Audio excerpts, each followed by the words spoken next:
कई सारे बच्चे परेशान हो जाते हैं कि पावर फंक्शन और एक्सपोनेंशियल फंक्शन सेम ही होता है। तो दोस्तों सेम नहीं होता है, ये अलग अलग है। चलिए इनमें क्या डिफरेंस होता है जान लेते हैं।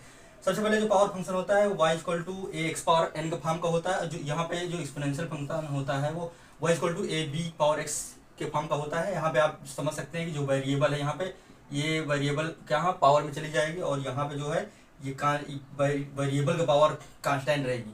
और देखिए यहाँ पे A not equal to zero होगा, ए और N belongs to real number रहेंगे, और A not equal to zero यहाँ क्योंकि ए इक्वल टू जीरो तो जीरो आ जाएगा, B not equal to one रहेगा, और A B belongs to real number रहेगा।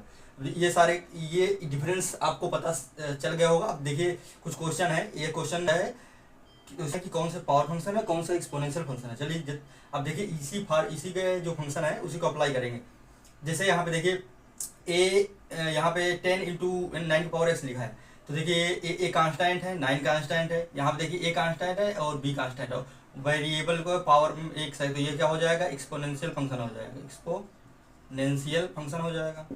अब देखिए नेक्स्ट क्या है 12 इंटू ए एक्स पावर, यहाँ पे बेस में क्या है एक्स है, तो ये वाला फंक्शन ये वाला अप्लाई कर दीजिए, तो यहाँ पे ये पावर फंक्शन हो जाएगा, ये पावर फंक्शन हो जाएगा, पावर फंक्शन।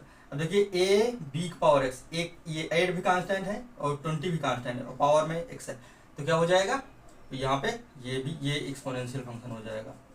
अब नेक्स्ट देखते हैं, यहाँ पे देखिए -11 एक्स पावर 1/4 है।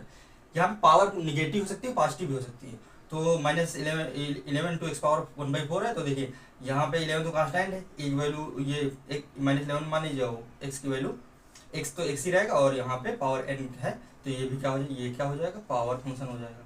नेक्स्ट क्वेश्चन है 8 into 3 power x, 8 into 3 power x, match करिए इससे। ए क्या है, ये ए की वैल्यू है और ये बी की वैल्यू है, पावर में एक्स है, तो ये क्या हो जाएगा एक्सपोनेंशियल फंक्शन हो जाएगा। तो दोस्तों उम्मीद करता हूँ कि आप लोग समझ पाए होंगे कि पावर फंक्शन और एक्सपोनेंशियल फंक्शन में क्या डिफरेंस होता है।